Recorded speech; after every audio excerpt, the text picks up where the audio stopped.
take you places, we teach you new things, and we make you feel like, it's not all bad. People say to me, you always seem to be having a good time. And you know what? You're right. Your morning routine just got better. CBS Mornings, weekdays at 7. Tonight, the ripple effects a new abortion case before the Supreme Court could have for emergency room care. Then, pro-Palestinian protests on college campuses escalate. What are the student demands? And new protections next time your flight is delayed on the CBS Evening News.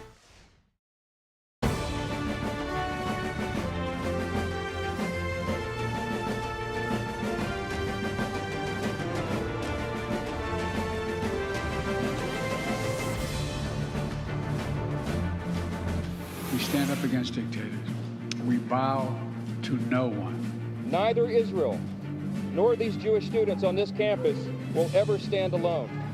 Democrats are fighting for abortion rights. We are fighting to protect Arizona values.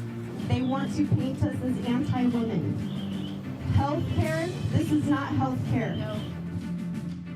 Hello, I'm Robert Costa in Washington. Welcome to America Decides. The foreign aid bill is now law. President Biden signed the $95 billion package hours after it cleared the Senate. The majority is earmarked for the wars in Ukraine and Israel. But despite the passage, President Biden took aim at Republicans who stalled those spending plans. Russia has ramped up its airstrikes against Ukrainian cities and critical infrastructure, rained down munitions on brave Ukrainians defending their homeland. And now America is going to send Ukraine the supplies they need to keep them in the fight. CBS News Chief White House correspondent Nancy Cordes and CBS News congressional correspondent Nicole Killian. They keep following the latest on both ends of Pennsylvania Avenue. But we begin with Nancy, who's at the White House. Nancy, thanks for being here. So the president has signed this foreign aid package. What's the mood inside of the White House after this long process?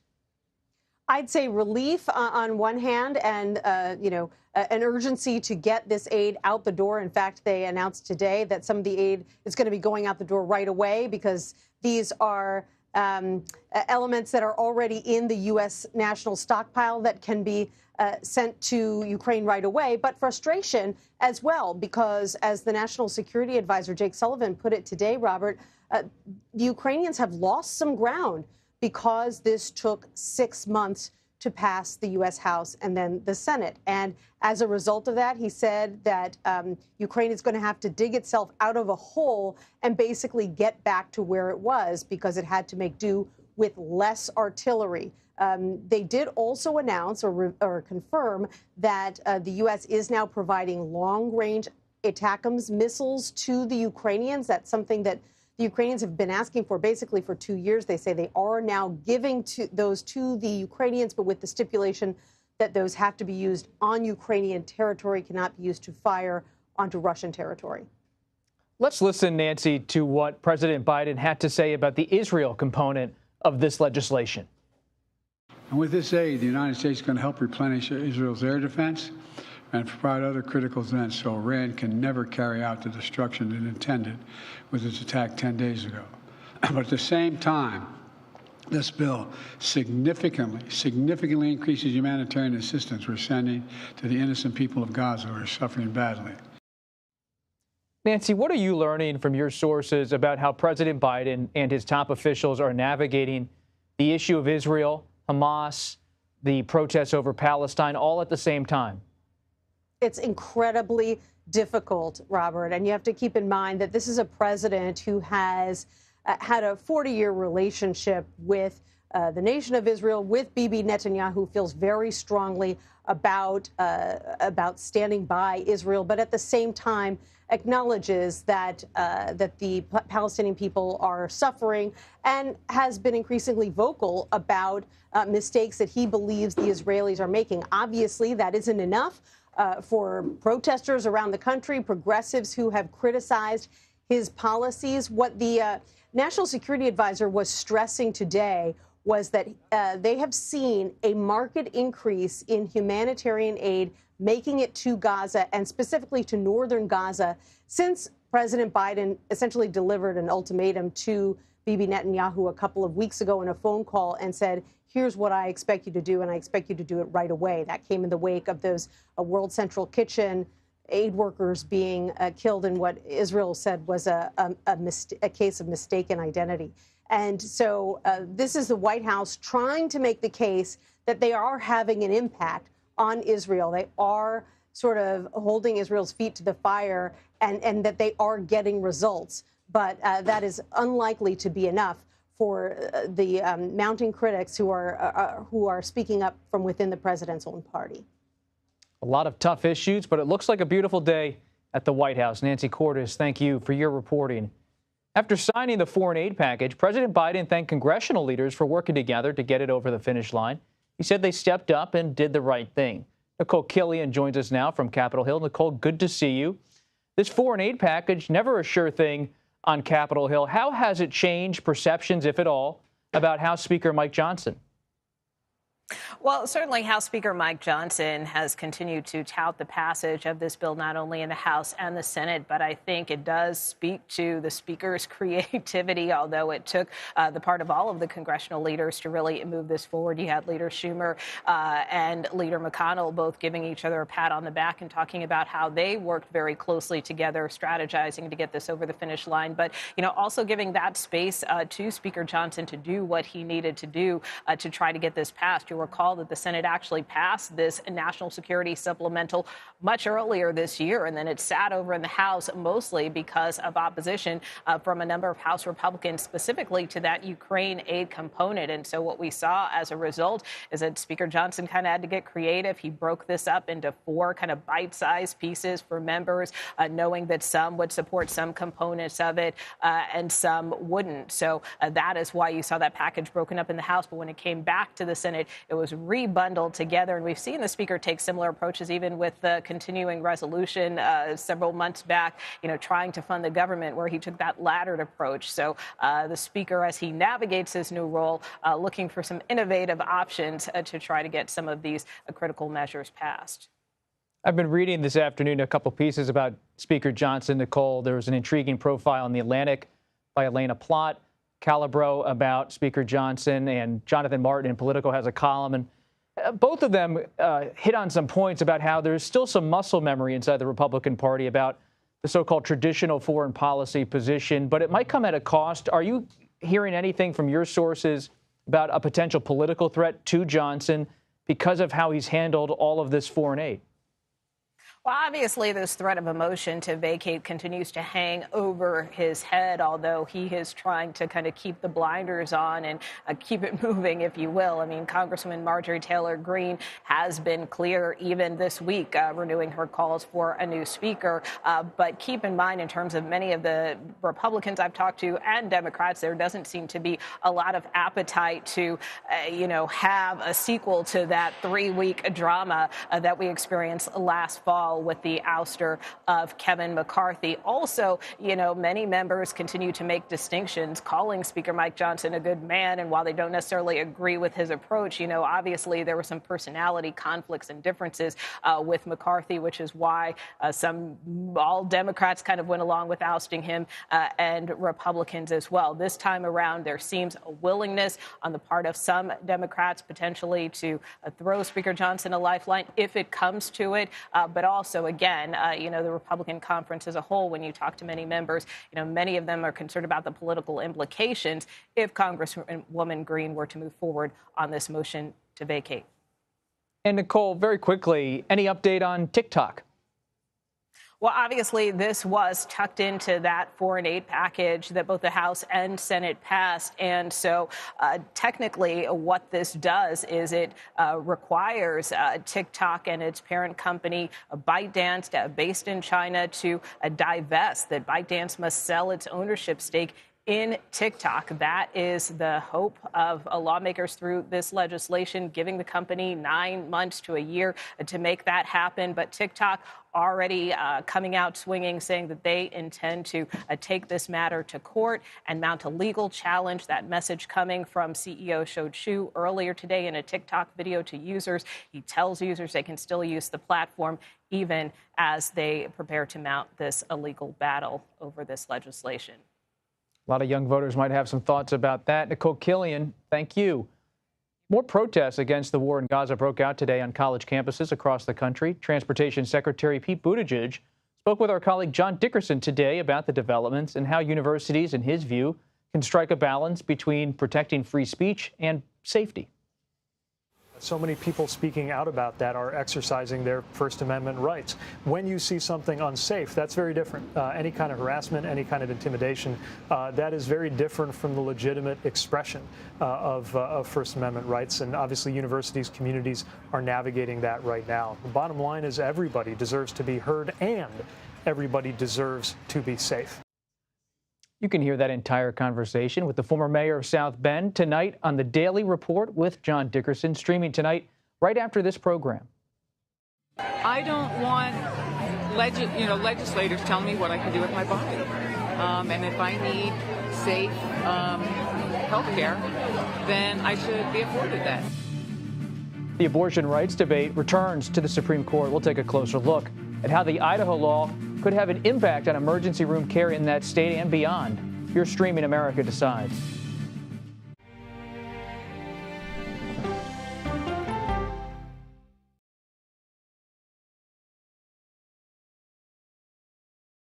Mr. President, there's a lot to talk about. A lot to talk about. Does this carrier strike group stand ready? It's just incredible to see there's an active search and rescue operation going on 12 hours after this accident. The CBS Evening News with Nora O'Donnell.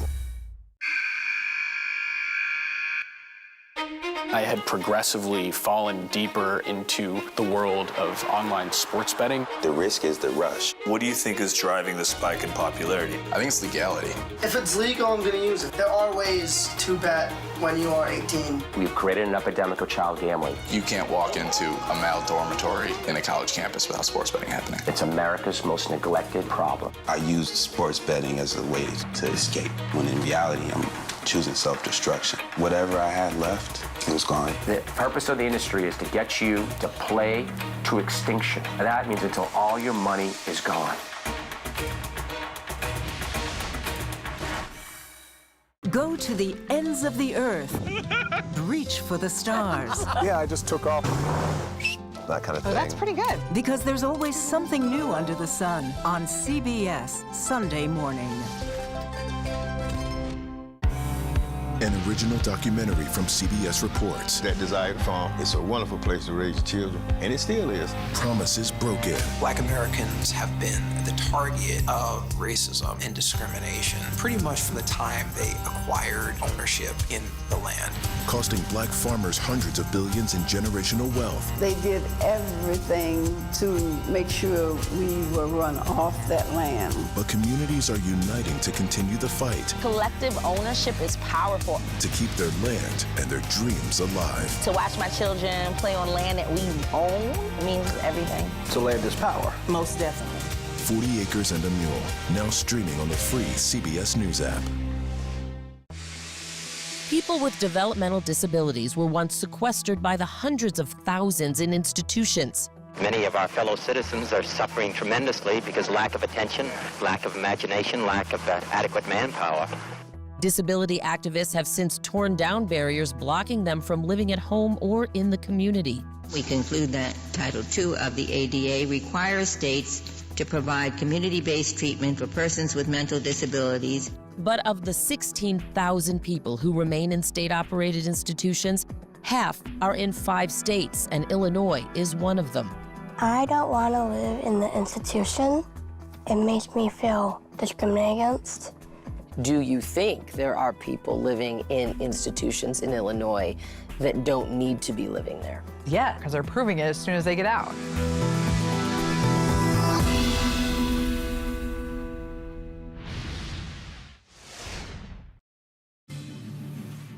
Welcome back. The Supreme Court weighing a major case involving Idaho's near total ban on abortion. At the center of the arguments, a federal law known as EMTALA, which requires hospitals receiving federal funds to stabilize patients facing an emergency medical condition. Everyone understands that licensing laws limit medical practice. That's why a nurse isn't available to perform open heart surgery, no matter the need, no matter her knowledge. The answer doesn't change just because we're talking about abortion. The court should reject the administration's unlimited reading of EMTALA and reverse the district court's judgment.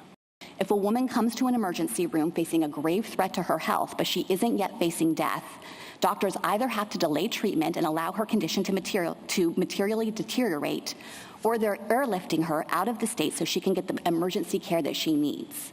One hospital system in Idaho says that right now it's having to transfer pregnant women in medical crisis out of the state about once every other week. That's untenable, and EMTALA does not countenance it. Our friend CBS News legal correspondent Jan Crawford is outside the Supreme Court. Jan, great to see you. The Supreme Court justices appear divided today over this issue. What more can you tell us? Well, first of all, it's a little windy here, so bear with me, Bob. But I mean, it was a fascinating argument. They were sharply divided. I mean, you had 3 liberal justices who were really giving real-life examples of women who they say have been denied potentially life-saving or certainly health-saving care because of laws similar to the one that we see in Idaho, which is, as you mentioned, a near-total ban. It allows abortion only to save a woman's life or in cases of rape or incest, but it doesn't have that exception if the woman's health is at risk. So the Biden administration had come into this case and sued Idaho, saying, wait a minute, there's this federal law that you mentioned, EMTALA, and that trumps the Idaho law. That should override that because the federal law requires hospitals that get federal funding to provide that necessarily stabilizing treatment, which could include abortions if that was necessary to protect the woman's health. So they're saying that that federal law is a way to then kind of expand abortion access in Idaho. Now, it was a mixed reception, and it was a really difficult argument to read from the conservatives, because obviously there's 6 conservatives. They kind of carry the day here. And you did see, some of them, like Justice Coney Barrett, asking pretty pointed questions of the first lawyer. You rolled sound bites from his presentation about how this actually operated in practice. It suggested maybe she might be a little sympathetic to what the liberal justices were saying, but then later in the argument, she was really raising questions that suggested that she may be with the conservatives on this issue, as was Justice Kavanaugh. Very hard to read. So this is one I think that we're going to have to wait probably till the very end of June to see how the court is going to resolve this issue of pretty significant implications for other laws across the country. Jan, could you dig a little bit deeper into that implications issue? What are the national implications in your assessment? So it really would affect states like Idaho that have these kind of near total bans. There's 6 other states like Idaho, or another 15 or so that have pretty restrictive bans. Because if the court agrees with the Biden administration and says this federal law is going to override everything, and so hospitals are going to have to provide more abortions than the state laws may have allowed, that's going to significantly undermine those laws that, of course, were passed in the wake of the Supreme Court's decision 2 years ago in Dobbs, which overturned Roe versus Wade and sent the issue back to the states. This would mean that there is still a federal role, a federal law that could come into play and expand abortion access in some of those states that now are greatly restricting it. And that's what the Idaho Attorney General and officials in Idaho are saying that this case is really all about, that the Biden administration is trying to find a backdoor way to expand abortion access by pointing to this law that was passed in 1986, signed by President Reagan, to ensure that hospitals couldn't turn people away in emergencies if they couldn't pay for care. So they're saying that's not what this law was all about, and you can't shoehorn it in to try to expand abortion access. Jan Crawford at the Supreme Court, thank you so much. We appreciate it. Arizona lawmakers have moved forward in their efforts to repeal a Civil War-era law that bans all abortions except to save a woman's life. The Arizona House of Representatives voted today to repeal this controversial measure. The issue now heads to the state Senate, which is also expected to vote to repeal the ban upheld earlier this month by the Arizona Supreme Court. Shauna Mizell is covering this issue in Phoenix. Shauna, good to see you. What are the bill's chances in the state Senate? Well, the state Senate was already in the process of moving to repeal this 1864 ban. They did a second reading of a repeal bill in the Senate today. So it seems like the support and the votes would be there once this bill reaches the Senate and they convene in a legislative session next Wednesday. And Shauna, let's look at... A crime like rape is so terrible. why would we add to that horror by then following it with murder? You know, I think the issue is how do we stop things like rape and incest from happening? I would certainly be a little dismayed, and I would be a little angry toward Republicans who made it happen, and we would have to work a little bit harder to maintain a stronger majority in the legislature like we used to make sure that we can protect the unborn. And so those two interviews really just highlight and display the division that has been here in Arizona on the issue of abortion. Both of those people I spoke to said that they oppose any repeal. They were really happy to see that 1864 ban be going into effect and really didn't even have support for exceptions. Shauna Mizell in the land of cactuses. We appreciate your reporting. A bill that would allow some Tennessee teachers to carry a gun at school is now heading to the governor's desk. Lawmakers in Tennessee passed the bill on Tuesday. It would allow specially trained teachers to carry handguns in their classrooms. It's unclear if Republican Governor Bill Lee will sign it into law. Opponents of the law protested outside the Tennessee House chamber after it passed. Supporting the Latino vote, it's a key battle in the 2024 campaign. Coming up, CBS News political director Finn Gomez and Democratic strategist Chuck Rocha are in studio. We'll talk with them next. You're streaming America Decides.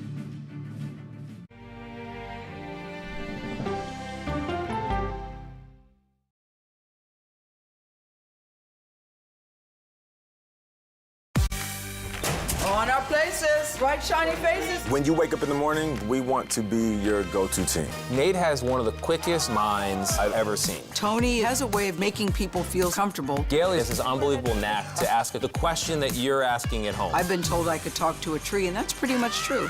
I don't go to work in the morning. I go for coffee with my two good friends, and we talk about the world. Your morning routine just got better. CBS Mornings, weekdays at 7. It didn't seem like anything could happen, because nothing ever happens in East Palestine, but it did. Authorities released toxic fumes from 5 derailed train cars. Resident, please evacuate. Acute bronchitis due to chemical fumes. Did you ever have these problems before the derailment? No, ma'am. This neighborhood's not safe no more. We can assure the community that there's not vinyl chloride entering their communities. Then why are there so many people feeling these various symptoms of bloody noses or difficulty breathing, bronchitis? That's a hard question to answer. We're talking about one of the most blatant releases of a mixture of some of the most toxic chemicals that we've seen in America. I feel like now I have a duty to warn other communities. If my daughter has to watch me die of cancer, at least it saves someone else.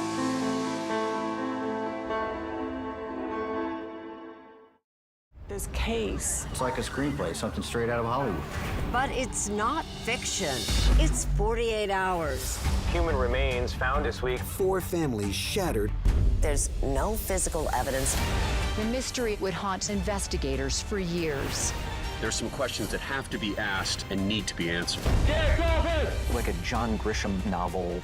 A gripping true crime original. 48 hours. Now streaming on the free CBS News app. Stories that inform. You can be really old at 60, and you can be really young at 85. Inspire. How do we unlock the power within ourselves to be who we want to be? And brighten your day. The best part of fame is making people feel good. Always send the people home happy. Make every day a little more like Sunday morning. Here comes the sun. Stream now on the free CBS News app.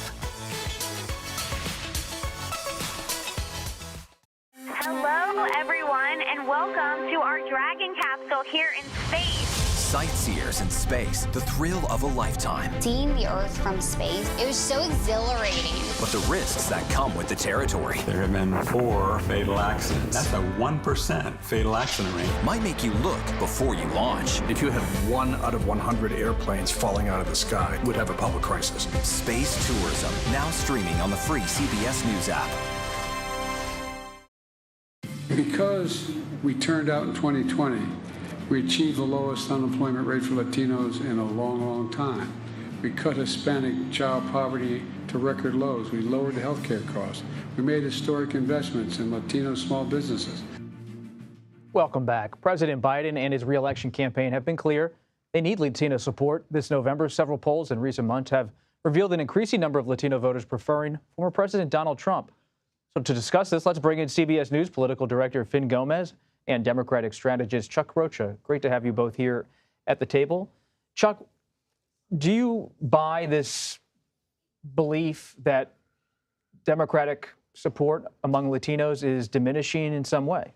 Well, it all depends what state you're looking at. The presidential election will not be run nationwide, even though the election will be nationwide. 70% of Latinos live in Florida, Texas, California, New York, Chicago, and not either one of the presidential campaigns will spend $1 there to talk to any Latinos. But the Latino vote matters a lot in Arizona, in Nevada, in Philadelphia. So those polling numbers is what I watch because that's where we're spending money to try to convince them to vote for me. So when you take a national poll, you're taking on a lot of Latinos who haven't heard from anyone. So I think that's why you see a little differentiation in what the numbers say. But you have seen erosion in those states that Chuck talks about. You have seen erosion from the Latino support in Nevada, in Arizona. Like, remember, Bob, as you know, those states came down to just, in some cases, tens of thousands of votes, 10,000 to 11,000 votes in Arizona.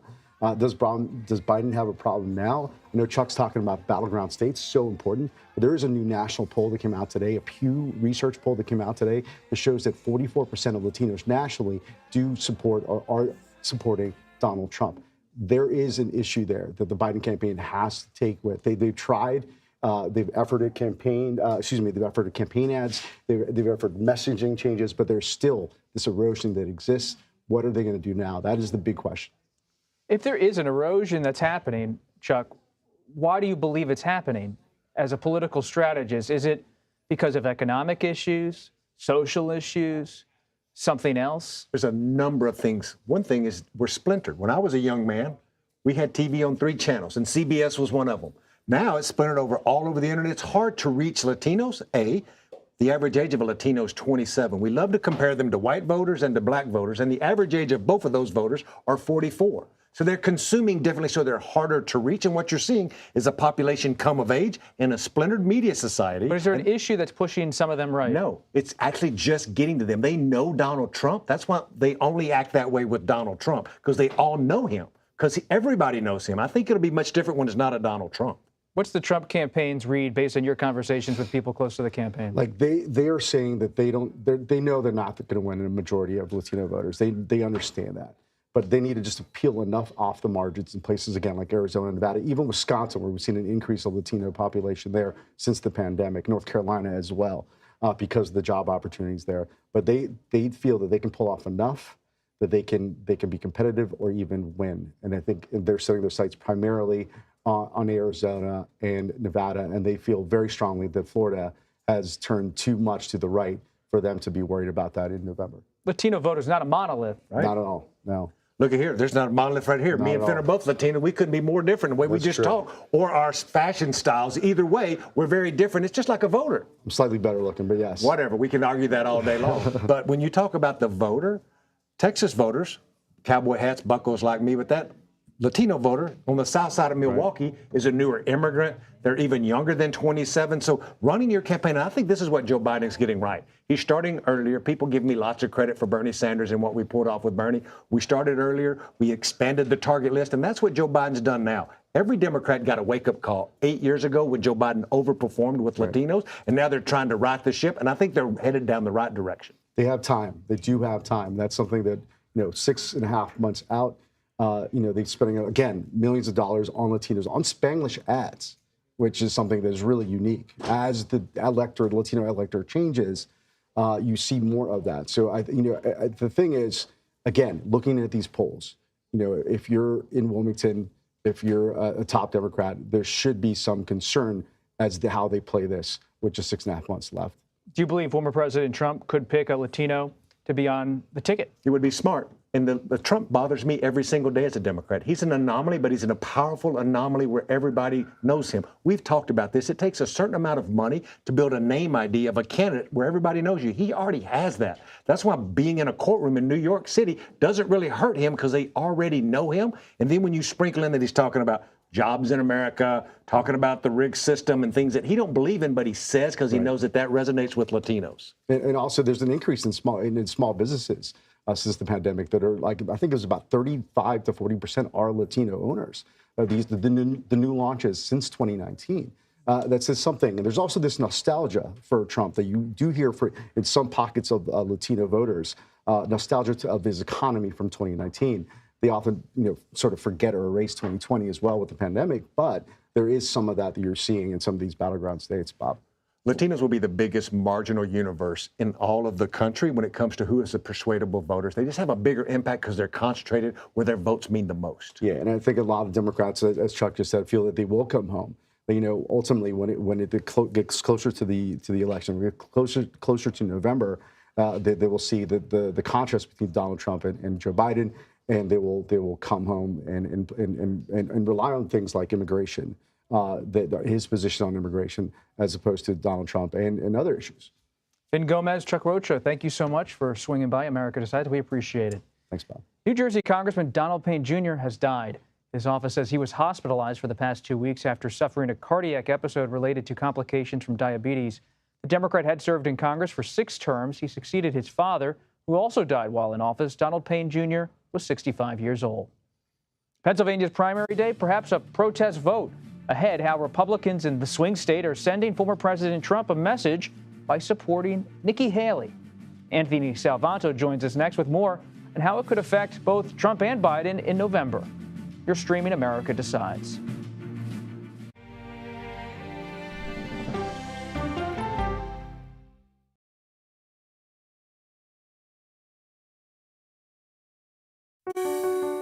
Washington is the seat of power. National security, foreign policy, global economics, every story comes through Washington in some way. We bring some of the most powerful voices in America to the table. We don't just ask the questions, you have to go deeper. We try to understand what's at the heart of the issue we're talking about, to then come forward with solutions. Face the Nation on CBS.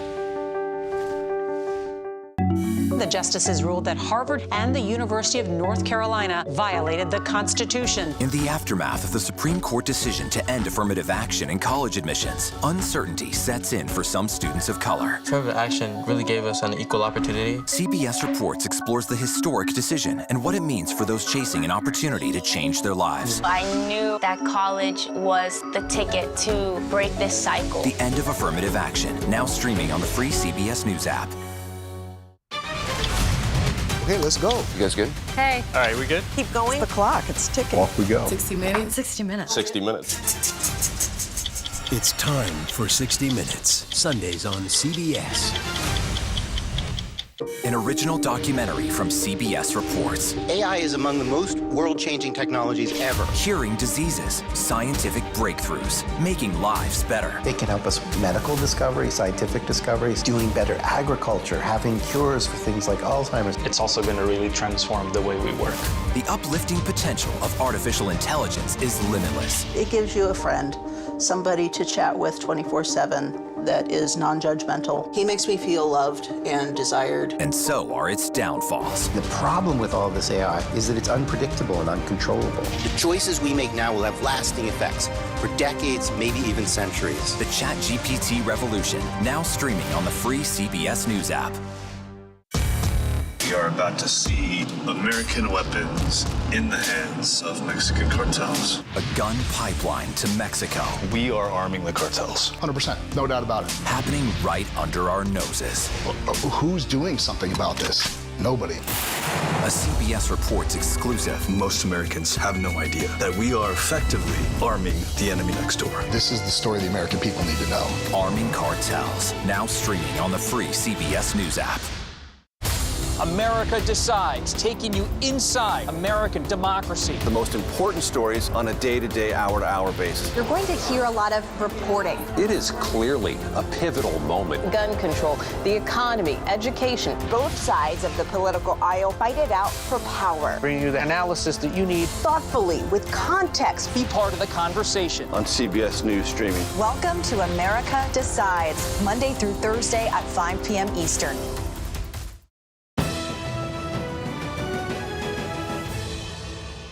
Welcome back. President Biden and former President Trump won their respective primaries in the battleground state of Pennsylvania on Tuesday. But could last night's vote be trouble for Trump? Former UN Ambassador Nikki Haley won more than 16% of the vote in the Republican contest, even though she's, of course, no longer in the race. CBS News Executive Director of Elections and Surveys, Anthony Salvanto, joins us now from Studio 57. Anthony, good to see you. So Nikki Haley, long out of the race, got a sizable slice of the vote. Where did it come from, and what might it mean? How you doing, Bob? Yeah, this is one of those, we all like to read the electoral tea leaves before an election. Well, we've got 157,000 of them here for Nikki Haley, and that just under 17% that you mentioned.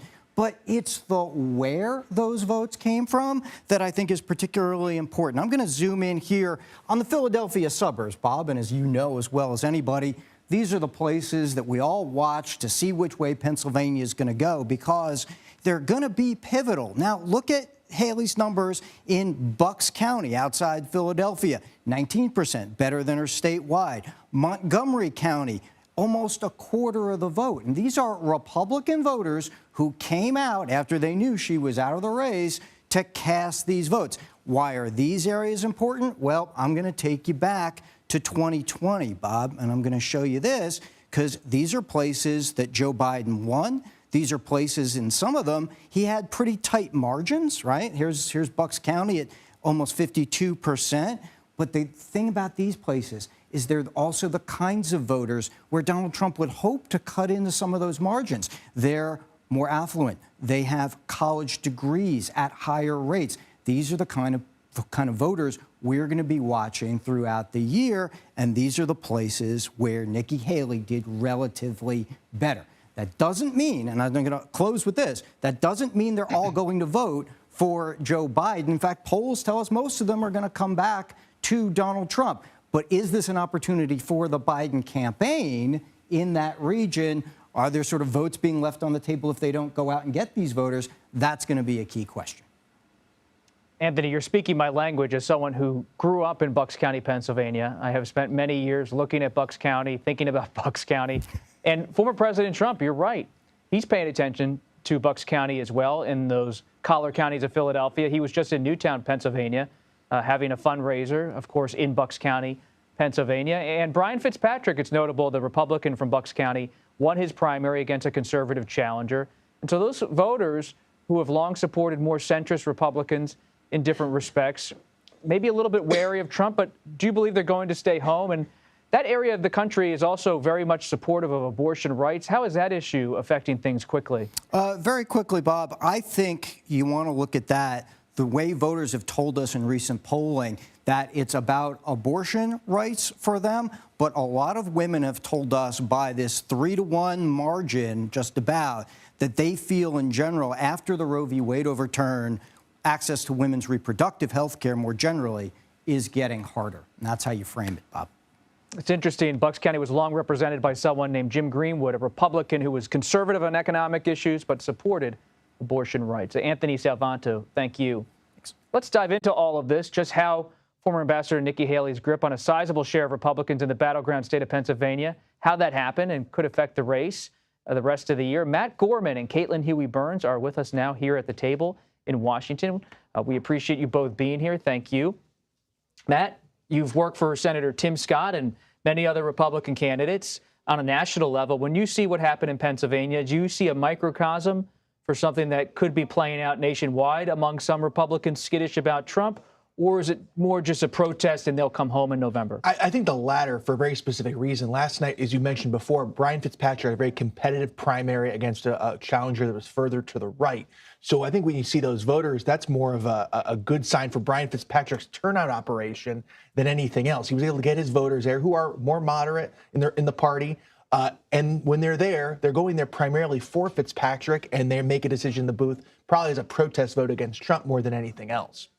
It's interesting how in Bucks County, as I just mentioned to Anthony, a lot of people in Bucks County support abortion rights, even if they're Republican. Are you seeing across the country some of the Republicans who are supportive of abortion rights being a little bit wary of Trump, who nominated people to the Supreme Court who overturned Roe v. Wade? Yeah, I think that's going to be a central question of this election, because we've seen across the country since the overturning of Roe, every time an abortion measure was on the ballot, it has passed. But we have not seen it in a presidential election year. And in places that it will be on the ballot, Arizona, Florida, these will be big test cases for whether, if you support the measure, do you also in turn vote for Biden, right? Is that a direct translation to a vote for Biden? That remains to be seen. We just haven't seen that yet. Certainly, that's what the Biden campaign hopes will do, or at least drive voters to do exactly what you just described. You're coming out for this ballot measure. Can you also pull the lever for us? We'll see if that's effective. In 1980, when Reagan was running, he won the nomination, and then there was some concern in his campaign that he wasn't doing enough to win over more traditional Republicans, so-called moderate Republicans, and so he brings George H.W. Bush onto his ticket.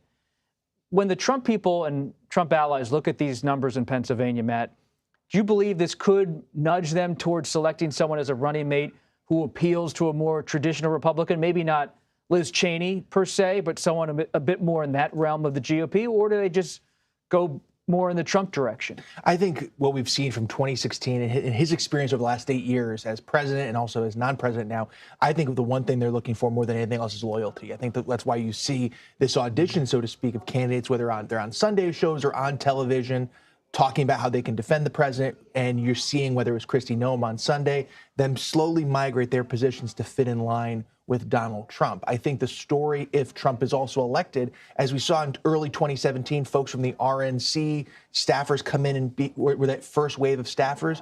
I think more than anything else, if he's elected this time, it's going to be staffed with loyalists from the start. I think that's the lesson they've learned. Caitlin, I've been in New York all week covering this historic criminal trial, former President Trump.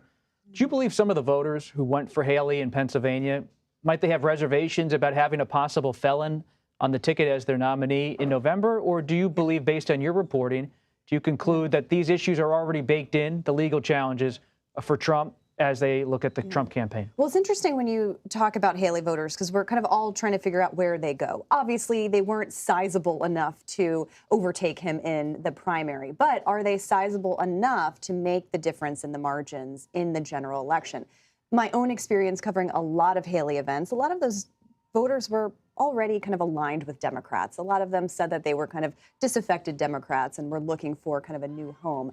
Do they turn out for Biden? Do they stay home? Do they convert to Trump? I don't anticipate that a lot of them do. But it also depends on, there are a lot of factors, obviously. You mentioned the Trump trials.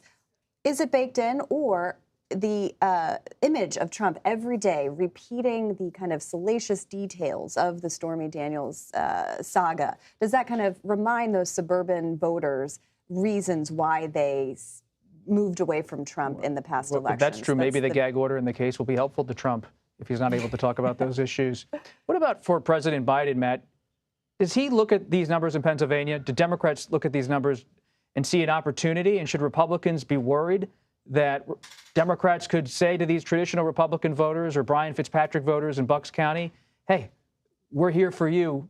We're offering you an alternative? I think what's interesting is how Biden is going to message this, because we've all sat here for the better part of a decade now, and we've said, this could be the thing that finally turns suburban voters against Trump. And, it's a competitive race right now. The one X factor that has happened that we've seen a sizable electoral reverberance is the Dobbs decision. How does that affect it? But I think what I keep hearing, from Democrats, the business record, the taxes, this, that. We've been talking about this for a decade and it hasn't changed it. And there's no evidence that one attack or that one, even a conviction, is going to be the thing that breaks the camel's back. If I'm Democrats, the one thing they have an advantage on for issues, and the one new thing that's happened since Trump left office, abortion. You got to press that. Caitlin's been covering it all. And Matt, we appreciate you being here. Matt Gorman, Caitlin Huey-Burns, thanks so much for stopping by. Secretary of State Antony Blinken is in China for a series of meetings with officials and business leaders in the country. He arrived earlier today in Shanghai. Blinken's 3-day trip includes a visit to Beijing for meetings with senior Chinese officials. He is expected to discuss several topics, including China's support for Russia. And as tensions grow between the U.S. and China, what does the Secretary of State hope to achieve during his visit? Margaret Brennan joins us next to help answer that question.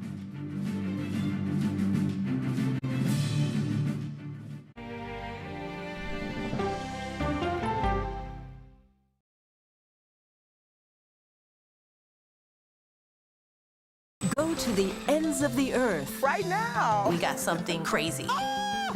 and reach for the stars. Here we are. Time. Yes, it's my comeback. Hey, this is pretty fun. But wait, there's more. Experience thought-provoking, Welcome to the idea of being a human being. innovative, and truly original reporting. Look through a telescope and go, wow. Because there's always something new under the sun on CBS Sunday morning. At this moment, terrorists could be plotting another attack. 9/11 triggered a counter-terrorist system that included a secret database. This person needs a closer look. A growing list of nearly 2 million people, including some Americans who say they're innocent. For 1 hour flight, I have to spend 6 hours to go and come back. CBS Reports explores the system, the people responsible for it, and those pushing for change. I'm not fighting against them. I'm fighting for them to do the right thing. The Watch List, now streaming on the free CBS News app. Don't miss true crime anytime you want, anywhere you go. With the 48 Hours podcast. Real crimes, real lives, real justice. There's some questions that have to be asked and need to be answered. Listen to 48 Hours on Apple Podcasts. An original documentary from CBS Reports. Imagine yourself in Manhattan with no police, no army, no mayor. The people of Haiti stare down poverty, corruption, natural disasters, and violence. 90% of the guns that are used by gangs in Haiti are American guns. But with an unbreakable spirit and eternal optimism. There are days where I cry, but we can't be discouraged. We still believe in Haiti. They're still able to look ahead with hope. Haiti is on the brink of transformation, a radical shift. Haitians are coming together and saying things must change. Fighting for Haiti, now streaming on the free CBS News app. Hey there, welcome to The Uplift. I thought she was a groom, and I stepped back and I went, oh, you're the queen. She's going to be with me every instant that I'm alive. I just wanted to see if you'd go to Disneyland with me today. I look over at him and he's smiling. I'm going to remember that the rest of my life. They told us when he was going to be born, he was only going to live for 30 minutes. It's really a miracle that he's with us today. The Uplift. Stream now on the free CBS News app. When you wake up in the morning, we want to be your go-to team. On our places, bright, shiny faces. I don't go to work in the morning. I go for coffee with my two good friends, and we talk about the world. Your morning routine just got better. CBS Mornings. At the CBS Evening News, we focus on solutions, finding solutions to healthcare problems, how much money we can spend on groceries, finding solutions to help people understand what are the right choices to make for you and your family. A U.S. official has confirmed to CBS that there are 5 unaccounted for U.S. hostages presumed living, believed to be held by Hamas or terror groups in Gaza. Hamas has released a video that appears to show U.S. Israeli hostage Hersh Goldberg Poland. The White House addressed it earlier today.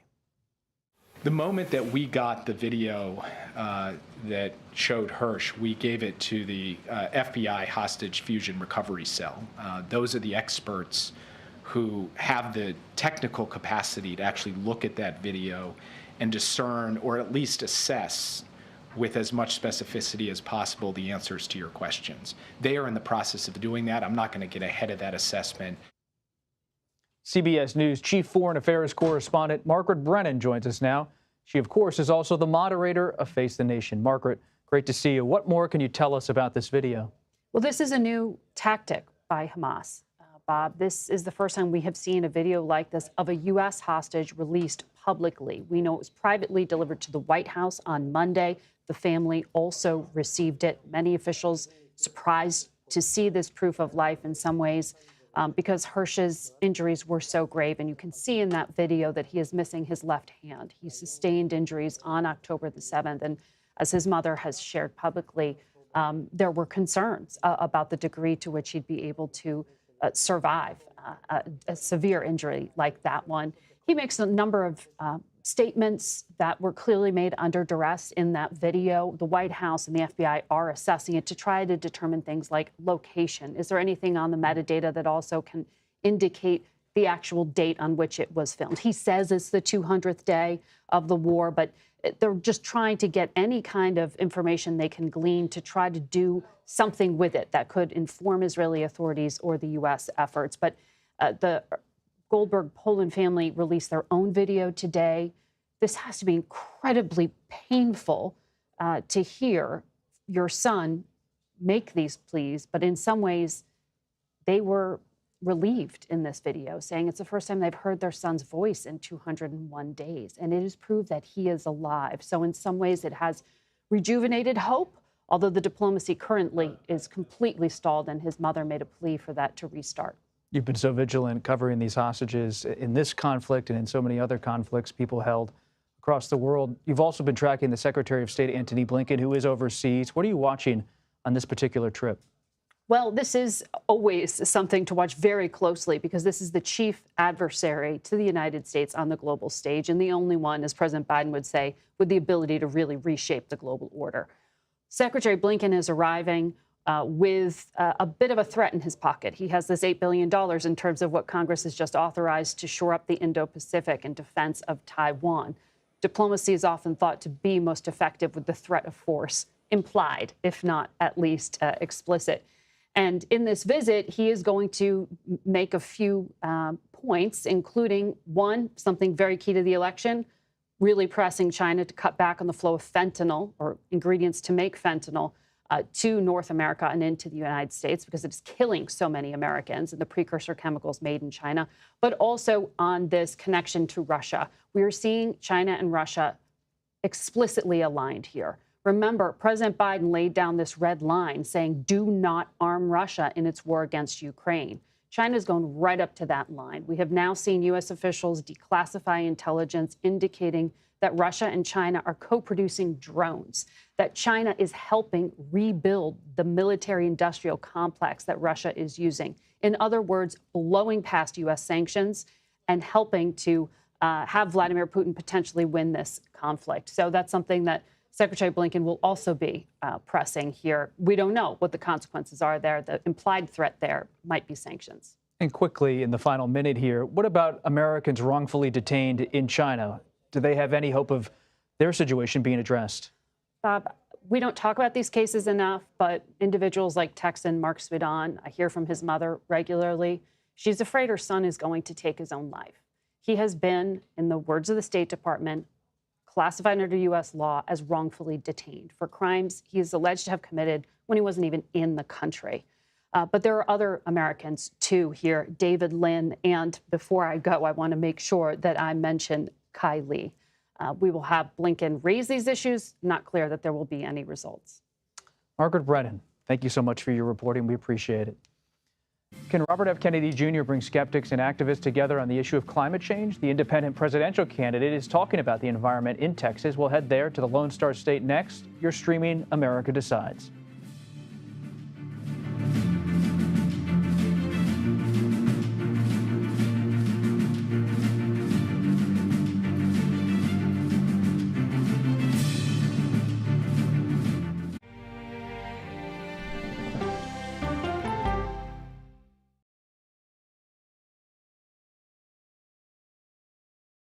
Okay, so let's just start at the beginning. Well, let me start with this. What is at stake here? What is the answer then? Do you know why? You want me to just keep going? Is that a good thing or a bad thing? Were there death threats? How is this possible? What's wrong with that argument? Are you saying they lied? Have you told the government that? Why won't you say the word crisis? You're not answering my question. This really is that scary? Does that make sense? What do you mean? What does that mean? Did any of that make sense? What's your response? What happened? Why? It's time for the CBS News Original 60 Minutes, Sunday on CBS and streaming on Paramount+. There is no more room in our city. New York City is receiving record numbers of migrants. Today, we're going to have more than 500 adults and children come through that door. Tensions rise as shelters reach max capacity. We don't have to take care of them. CBS Reports goes inside a crisis cities and families are facing as they fight to survive. The United States still has that glimmer of hope for people to come here. Fighting for a future. Now streaming on the free CBS News app. On Face the Nation, the way to learn is to listen. We may have a recession. Listening to how someone explains themselves is so key to understanding their perspective. An original original documentary from CBS Reports. Since you started La Soup in 2014, do you have any sense as to how much food you've rescued from the landfill? We've rescued 4.5 million pounds. I can't even fathom how much food that is. And that's one little person in one little city in America. We're going to call this chicken piccata. We did 450 of these meals today. This is the exact dish that you and I are going to have. Yep. Oh, really good. Is it good? Mm-hmm. Having a plan of how to keep people fed should be in every single city. So if we eliminated food waste, could we eliminate hunger? Yes. Eating Trash, now streaming on the free CBS News app. America Decides, taking you inside American democracy. the most important stories on a day-to-day, hour-to-hour basis? You're going to hear a lot of reporting. It is clearly a pivotal moment. Gun control, the economy, education. Both sides of the political aisle fight it out for power. Bringing you the analysis that you need. Thoughtfully, with context. Be part of the conversation. On CBS News Streaming. Welcome to America Decides. When people say who's first to get in the morning, that would be me. Morning news matters because it sets the tone for your day, and it's a way of getting you started. Day to day, that first draft of history, it happens right here. We're going to uplift you. We're going to send you out your way. We take you places, we teach you new things, and we make you feel like, it's not all bad. People say to me, you always seem to be having a good time. And you know what? You're right. Your morning routine just got better. CBS Mornings, weekdays at 7. Welcome back to America Decides. We turn to the race for the White House, where independent presidential candidate Robert F. Kennedy Jr. is in Dallas speaking at a conference about environmental issues. That is where we find our campaign reporter, Allison Novello, who is covering the event for us tonight. Hi, Bob. I'm Allison Novello. I'm here in Dallas, Texas, where I'll be covering Robert F. Kennedy Jr.'s latest speech on the campaign trail regarding environmental policy.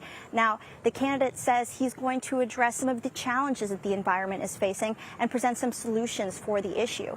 It's also important to note that the environment is one of the major reasons that Nicole Shanahan, his vice presidential pick, decided to join the campaign to begin with. But in recent days, his colleagues, former colleagues from his past as an environmental lawyer, have decided to openly call for the candidate to drop out of the race and suggest that he's a spoiler for Trump. Now, the campaign insists that this isn't the case, and they have continued to move forward and talk about the issue. And today's event marks the second event in just a few days that the candidate has decided to talk about environmental policy. Back to you, Bob. Allison Novello, thank you. House Speaker Mike Johnson visited Columbia University today as pro-Palestinian protests continue there.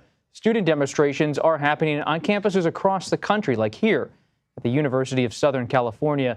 CBS News' Nancy Chen spoke with the Speaker of the House about the protests. Speaker Johnson, what is behind your call for the president of Columbia University to resign? Is that what students want? Well, she's not maintaining order here, and that's of great concern to millions of American people. We're seeing protests like this on other campuses around the country. By some estimates, as many as 200 campuses have some version of this. But this one stands out because of what's happened here. We met with Jewish students today before we came to the press conference who told us that they are in actual fear of their lives. They've been intimidated and threatened, and they're not allowed to attend classes because of their ethnicity or their religious belief. That's not who we are as Americans, and this has to come to an end.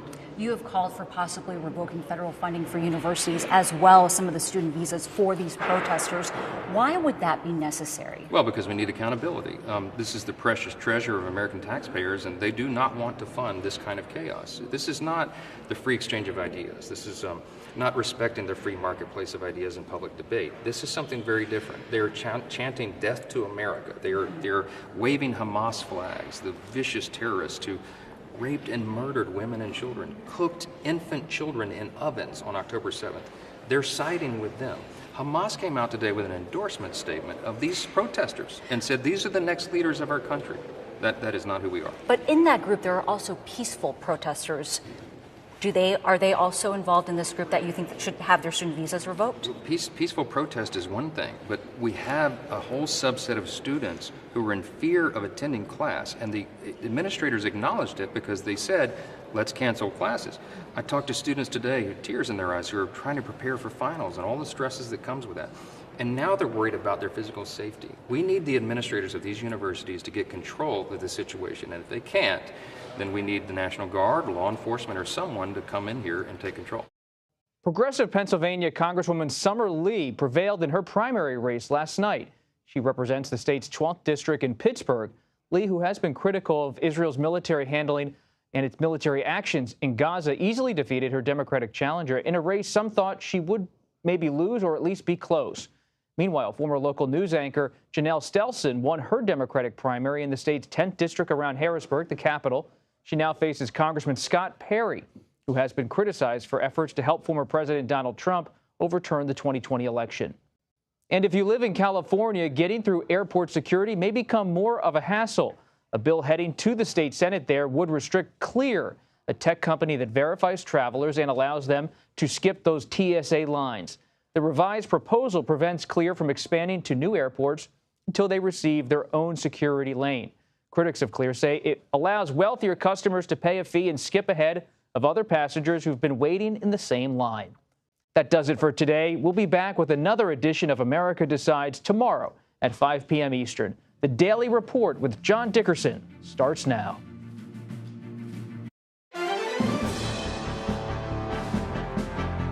Welcome to the Daily Report for April 24th, 2024. I'm John Dickerson. Help is on the way.